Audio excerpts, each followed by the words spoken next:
Hello, good morning. We have another Saturday food support group, and we just get together and support each other and get more of an opportunity to discuss and share our journey as we go through making choices to heal ourselves, taking back the initiative, taking back the responsibility and the reins of our health. And so I'm so grateful to have you guys here. This morning, I got a little bit of emotional whenever I started thinking about talking about this, because for some reason, I don't have a problem as much talking about my past with mental illness. I think because it's just kind of always been there. It's like that annoying sibling that's just always been there.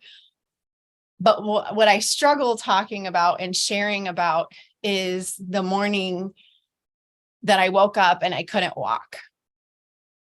And it's something that you never think is going to happen to you.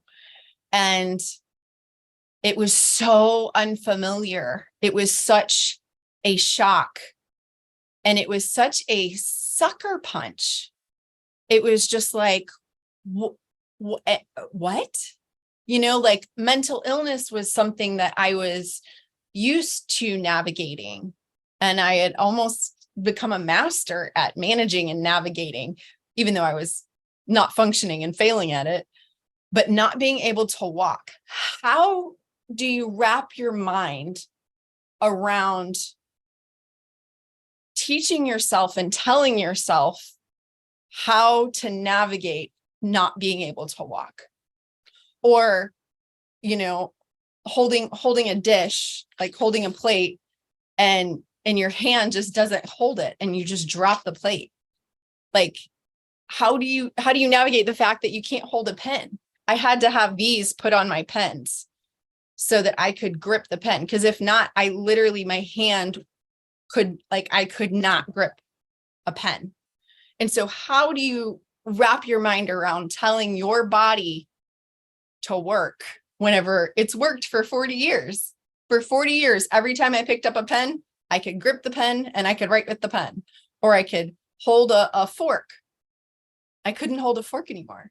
I had to have these put on my forks and on my knives so that I could hold them. And it literally shot me right back into infancy at 40 years old. And as scary as that was, as terrifying as that was to lose function of my body, there was hope. And I know that you might be listening to this right now and you might be overwhelmed with the fact that your body is not doing what it's always done. And maybe it's your levels. Maybe it's your thyroid. Maybe it's your blood glucose. Maybe it's your ketones. Maybe it's something that's going on in your body and you're just like, I don't know how to make it work. I don't know how to make this happen. I just wanted to encourage you that there is a center inside of you of balance, of healing, and that even though you might be off kilter right now, there is a balance that is possible. And so it might not happen right away for you. It might not be as fast as you want it to be or as easy as you want it to be, but that there is health, there is healing, there is wholeness, that there is an inner clarity inside of you that is wanting to come back. And so that's why I get so frustrated with the doctors that come in and give you this diagnosis and then give you this death sentence and say, you have a progressively degenerative disease. You are going to continue to get worse. No, that's not the truth. That's not what's going on. And my inner clarity, my inner being is saying, okay, we got to get back to normal. We got to get back to our balance. And as difficult as it is, I'm so thankful that you're here. I'm so thankful that you are listening to your inner knowing, to yourself, to say, nope, that's not true. That's not true. I'm going to get back to this. And I truly believe it was that mindset that kept me fighting through those days that I couldn't walk. I couldn't talk. There were some days I couldn't speak. And I was able to continue to know the truth, to know what my body is actually doing. And so I just wanted to share that with you guys and to give you hope that even if the unthinkable is happening to you right now, that's not the end of the story. Your body is completely capable of going back to health. Monica said, I have had a similar experience and grateful for a doctor that heard me. Oh, okay. We'll have you go ahead, Monica, and then we'll go to Ricardo. What was your experience? When I was a teenager, 15, 16 years old, I had allergies most of my life, and they were getting worse and worse and worse. And I was telling my mom that my tonsils had swollen, and I was like, they never went back down, Mom. They never went back down. My tonsils are huge. And she was like, oh, it's probably just your allergies. And I had a great ear, nose, and throat doctor. And I expressed the same thing to him, and we ran tests. And then even he was, one appointment, he just kept looking in my throat and let me look one more time. And let me look one more time. And then he said, I swear your tonsils weren't that big. And I was like, I keep saying that. So we ran all these tests because he heard me and because I kept saying it until somebody heard me, even at a teenage year. I knew my own body and I knew something was wrong. And because I was getting worse and worse and worse, it was affecting my equilibrium. So I was bumping into things. I was falling all the time and I didn't know why. I could no longer roller skate. I could no longer ride my bike because I could not balance. And I didn't understand why and what was going on. And so after they ran all the tests, they discovered two things. One, I had cysts growing in both of my sinuses, which was increasing my sinus infections and my allergies. And of course, lots of fluid in my head. So my equilibrium was horrible. And the second thing he discovered was my tonsils would not stop growing. So they were getting bigger and bigger and bigger. But because I was, they were getting infected, they would be swollen, but they were also growing. So they weren't going back down. And after a while, I could see that. And after a while, they would have filled my throat. So, Christmas break, when I was 16 years old, I got to spend it having my tonsils out and having cysts removed from my face. And that was the first of many sinus surgeries, but I was just grateful that I kept speaking up. And I was grateful that somebody finally heard me. And that kind of gave me the foundation of really making sure when it came to my body, because I think I always questioned things. I was taught to question things when I didn't understand, but that gave me, as far as my body and my health, that foundation to keep speaking on it. Keep talking about it until somebody heard me so that I could find out what was going on, find out if something was wrong. And the number of doctors that said to me, well, what do you think it is? Because you know your body better than anyone else. I'm always grateful for a doctor to say that to me because he may not have all the answers. And let me explain how this is different for my body so we could look in the direction that we need to look in. And so, I had to learn all over again how to ride a bike. I had to learn all over again how to roller skate. I had to learn how to do things that I had learned as a child that required any kind of balance. And to this day, there's still some things that I can't do just because I haven't really forced myself to go through that process again. But it was hard. It was hard to be that teenager and your friends were like, let's just take our bikes and go whatever. And you knew you couldn't ride your bike because you lost that ability and you hadn't taught yourself again. And that's hard because at 18, 19, 20 years old, those aren't things that you should be learning for the first time. But, I did it, and I was brave enough to do it. When we took our students to the roller rink, I got out there on those skates and I stumbled and the kids helped me, but I wanted them to see that, you got to pick yourself up and you got to relearn. Roller skating is not going to get me through life, but facing those challenges of making myself do that again gave me a different and a growth mindset that I think is important. I love that. I love that you were able to listen to yourself at such a young age. I love that. I love that. And that skill of listening to yourself has carried you.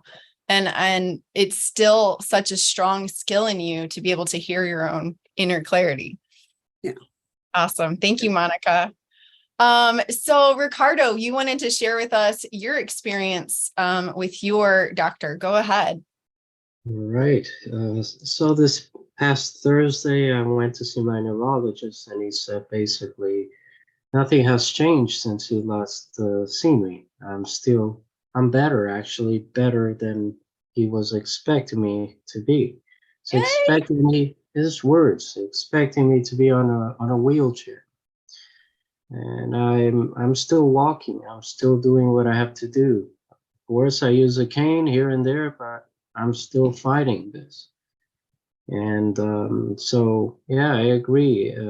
Things that doctor says not never, but a lot of the times are not really the case. I've been fighting this. I've been, changed my lifestyle, eating better. I'm on a carnivore diet. I just eat meat and drink water, and here and there, the egg yolk. And it's going well. It's turning out well. And I'm sleeping better. I'm keeping myself active. And it's paying out. It's paying off. Sorry, it's paying off. So, yeah, just wanted to share that. Yeah. That's incredible. Thank you so much, Ricardo. Because like I said before, I think it's so difficult because you've experienced so many losses in your life that it feels so good to celebrate this win, to know that you are on the right track. And with you specifically, I really loved how you had this knowing in your body that whenever you were eating other foods, that you did not feel as clear. You did not feel as good. And so you were like, okay, I don't know if this is going to work for my MS, but I feel better. And so that was like the clarity that kept you going on this path. Yes, true.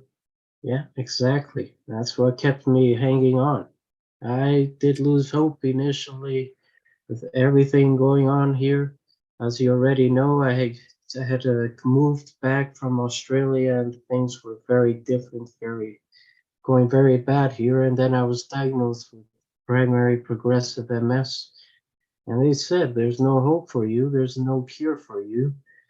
And then I met you through Scott, and then I met Selena through you, and we're still keeping in touch. And I, feeling better. I haven't quit on the carnivore diet, and I'm seeing the results.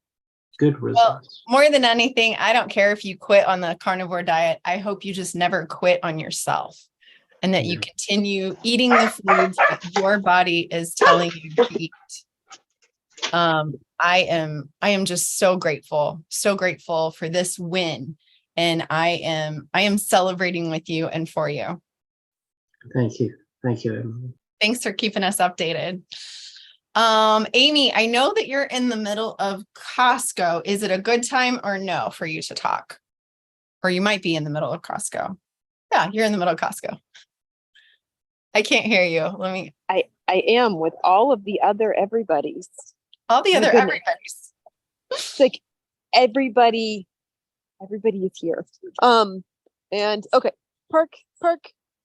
Well, you don't, there, baby. Park. You don't have to talk if you don't want to. We're gonna park. Well, I can give everybody an update. Go grab the, hang on, one instruction. I love what a multitasker she is. She's just like, no, I got this. I'd be like, I'm not coming to the meeting today. No, I would never say that. No. Not only am I here, but I'm also going to drive this ridiculous cart with my shelves and my meat on top of it. Oh, okay. So getting out of the way. I figured I'd give you guys a little bit of an update. Speaking about listening to what your body is saying. My husband and I have been doing some experiments to try to see what foods we can handle, what foods we can't handle, how things are going. And I've been feeling like, and kind of getting feedback of, I need to kind of like cut back. I need to go back to my original keto diet, not the carnivore diet that I was on, but the keto diet that I was on. I need to go back to it. And I've been kind of saying something to him, and he's like, Last night I brought it up, and he goes, we need to go back. He goes, I've been fighting it. I've been putting it off. And he goes, not only are we going to go back to our original diet, he said, but we are also going to go back to the gym. I do not care what the excuses are. He goes, I know, I can feel it that we need to do this. So I said, okay, when are we doing this? And he was like, tomorrow. He goes, we're done. We're absolutely done. So no more of the extras, no more of anything like that. We're not, just absolutely none of it. We are going back to our original. He's going to be meat heavy keto. And I'm actually going to have more veg Wow. than I have in a long time. So right now on my cart, I have the, you guys seen this? The really thinly sliced beef. Oh, yeah. Yeah, so I can make the lap steak. I got 2 packages of ribeyes. I've got 2 bags of broccoli florets. And then, horror of horrors, butter lettuce. Oh, Because I actually did fantastic on salads. I feel great. I feel great on salads. And so I kept listening to so many people, so many voices of, what about this? What about this? And things have just not, they've gotten better in some ways, but not in other ways, much like what happened when I went on my medication. Some things got better, but then other things didn't. And sometimes we need to do these things to learn a lesson. We have to learn who really does know. Like Monica was saying, you know yourself better than anybody else does. And sometimes you hear these things of, you really need to do this. You need to do this. And I wish that it worked that way. I actually have a video going up today, our video that we recorded. It should be done in like an hour if my internet holds. But Emily and I did a video talking about a lot about this. Each individual person has their own journey, and I wish that there was a formula. Boy, do I ever, because then I would be able to eat exactly what Emily eats, and I would be able to get exactly the same results that Emily gets, and yet it didn't work. So I love hearing the stories of people standing up for themselves.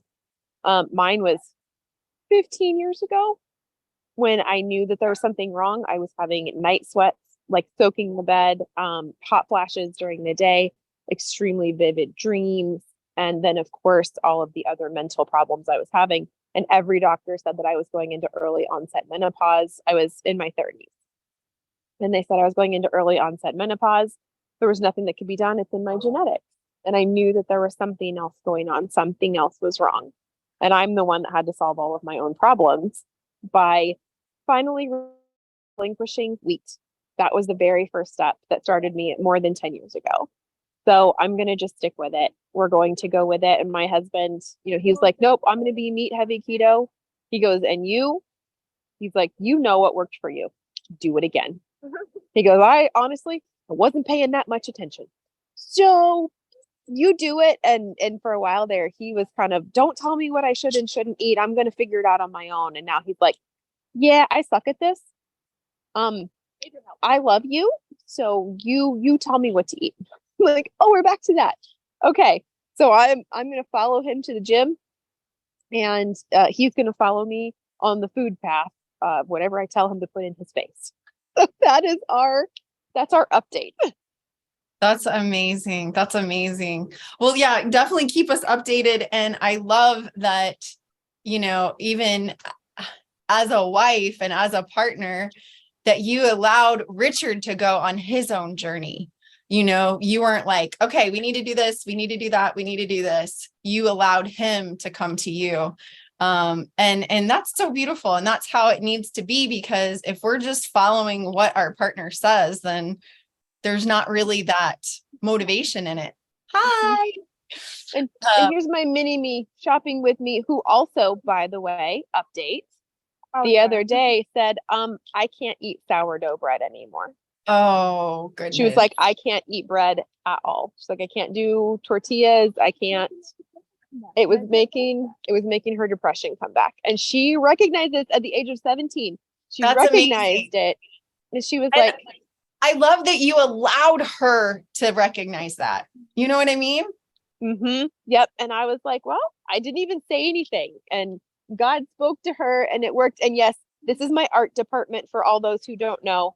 She's the one that makes my logos. So amazing. But yeah, so it's been amazing to see. And my kids are starting to do the same thing. Noah, who has celiac disease, he's the one that goes, I'm like, do you want to try green beans? And he goes, my body's saying nope. Green beans. I mean, like green beans, something so benign, but it's caused him to throw up so many times. And he's like, I don't think I'm ready yet.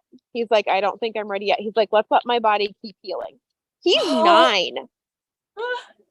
He's like, let's let my body keep healing and then we'll try. I'm like, oh, that boy, he is called to great things. I can't wait to see what happens. That's awesome. That's awesome. And then in the chat, I know you probably can't see it, but Larry says that Costco has the best pork belly. He loves their pork belly. And Monica has pork belly in the oven. Mm-hmm. Oh, I should try to dehydrate bacon. I still haven't done it. Oh, shit. Gotta try that. Gotta try that. Awesome. Thank you for the update, Amy. Thank you for stopping in the middle of Costco. Yes, certainly. And I had poison behind me, so I moved over here by the olives. The olives are better. Yeah, somebody said good parking spot. Love those olives. Yes, exactly. Monica said that. They're actually the same color as both of our eyes. We have that olive green eye colors. I love it. Okay, I'll stop talking now. You're fine. Keep us updated. Okay. I love that. I think it's so important. And I want to scream it from the mountaintop to follow your intuition, follow your inner clarity, to eat the foods that you know that your body is wanting you to eat, to do the things that your body is wanting you to do. So anyone else here in the meeting have either a topic that they want us to talk about, or a question that they have, or maybe just an update on how you are doing? Tom, I see that you're out grilling. Yeah, I was going to. I was actually going to skip the meeting. I can skip the meeting. I've never skipped Emily's meeting for like the last 8 months, so she won't be upset. But I kept. It was like a drug. I had to stop cutting the grass, and I should show you a picture of my backyard, what it looks like right now, which is awesome. But I did want to share something. My wife's friend was over yesterday. She's a nurse. She was checking on Meryl. And she told me, because based on the way I look and how she's been observing me, that she's starting carnivore today. Yeah. She's throwing she's throwing away all her sugar and everything. And wow, that's amazing. So I said, you do it. You got to do it the way for you. So I said, I'll give you one video to start and then you can do your own rabbit hole stuff. I said, you'll figure it out. So she's starting today. Yeah. That's awesome. Yeah, we all have to go on our own journey. We all have to go on our own path. But that's so cool that your example, because I'm sure you weren't like, beating her over the head with the way that you're eating. Slightly. No, just kidding. I didn't. But just your witness of your journey and your you were modeling it for her by her watching your health. I mean, it's just been an absolute amazing transformation over the past year that you've had. Oh, look at that yard. Oh my goodness. So beautiful. That's something to be proud of, Tom. Thanks. I'm still trimming. We got a lot of work to do, but it's supposed to thunderstorm at 2:00 Eastern time. So I was trying to beat it. So that's why I was. Yeah, those clouds look kind of dark, and I can hear the wind picking up. Very windy. We have some of that sliced. Make some of my own carnivore snacks. Oh, you're making some carnivore snacks? Awesome. Awesome. I was wondering if they had at the Costco there that sliced meat, or really thin sliced meat. Yeah. They don't have it at my Costco, but I've seen it at others, and somebody else on here was talking about it, and I can't remember who it was. They do have a meat department, so I wonder if you can call ahead. I do know I had one client who he would call ahead to ask for specific cuts at his Costco, and they would have it for him. I've been getting the big slabs of ribeye and a New York strip and cutting them up myself, and then putting them in food sealer. So my freezer stocked with ribeye and New York strip. So I'm awesome. Awesome. Thank you so much for that update. That's very encouraging. I appreciate that, Tom. All right. So, anyone else have either a topic or a question or just an update on how you are doing? I love these meetings so much. I love to be able to connect with you guys and to give you a voice, to give you a platform to be able to share. Because I could talk all day long, Amy could talk all day long, but I want to hear from you guys. And I did also want to encourage you guys that I get almost on a weekly basis, I get messages and emails from people who say that they watch these replays and that they follow along with our stories because it shapes and it molds their story. So I want you to know that you are making a difference. The people who come to these meetings and share in these meetings, that there's people that you'll never even talk to, you'll never even meet, that your story is shaping their story. And I think that's really why we're all here. I think that's really the whole point of this human experience on Earth, is for us to connect with other people and for us to help and shape other people's experiences. So I know you might not have a YouTube channel or a big following on social media or a platform, but you in your living room or your backyard or wherever you're at right now, your story is shaping and helping other people. Monica, go ahead. Okay, I saw Shelly asked about how it was going with the ferments. Oh, I didn't see that. So it just popped up while you were talking. Thank you. So thank you, Shelly, for asking. I am still doing the ferments. It's been in the form of food, yogurt, and in the form of liquids, the fluid off of fermented vegetables and fruit. And it is going well. I feel good. This week, my body is still literally flushing. Like, I go to the restroom so many times in a day, like water is just running through me, and I'm focusing that it's just taking toxins out along the way, because it's not happening to the point. I mean, I do use Element regularly to keep my minerals up, but it's not to the point where I'm getting dehydrated or having headaches or anything like that. So I'm just getting used to, I'm regularly going to the bathroom, which I actually kind of appreciate, because I could leave the house in the morning, teach all day, and not go to the bathroom until I came home after school. So to have to actually use the restroom at work and know, I think my body is just regulating. Last week, as I had shared, I lost over 8 pounds. This week I went up 1.6. And again, I was okay with that, because I just felt like my body needed to stabilize. And I still take it as a win and a loss, because only going back up 1.6, I think my body needed to stabilize, and that's okay. Another win for me was that I would take before I ate something for the first time, I would take my glucose and ketones, and but I wouldn't do it in the morning as necessarily a fasting. So I had, been drinking along the way, but I wanted to try something out one day, which was going to be the first thing I ate that I wanted to test. So I actually took my fasting glucose in the morning, and I stopped taking it just because I couldn't handle that the numbers were always like sort of 110 to 110s. And, I wanted to say, oh, I'm having a dawn effect, but I was like, I never had it before. And I just couldn't handle the number, and I stopped doing it. But I took my fasting glucose for the first time in a couple of months this week, and it was 92.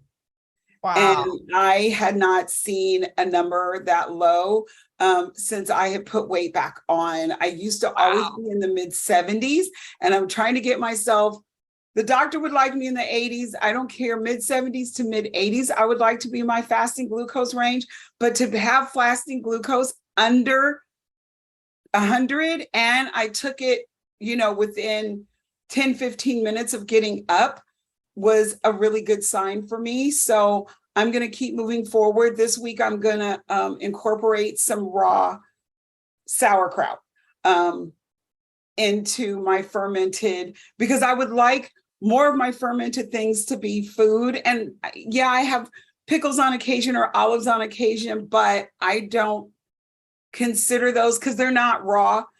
They are cooked. And so I don't consider those sort of in my fermented realm as much as I would like the sauerkraut, the yogurt. I may get back to making my kefir and that kind of thing. So I'm just going to keep moving forward with it. But thank you for asking, Shelley. I feel really good. And the other thing I was sharing in another meeting was that in the morning, as habit, I just measure out my 4 ounces of yogurt first thing in my container as I'm preparing my food for the day.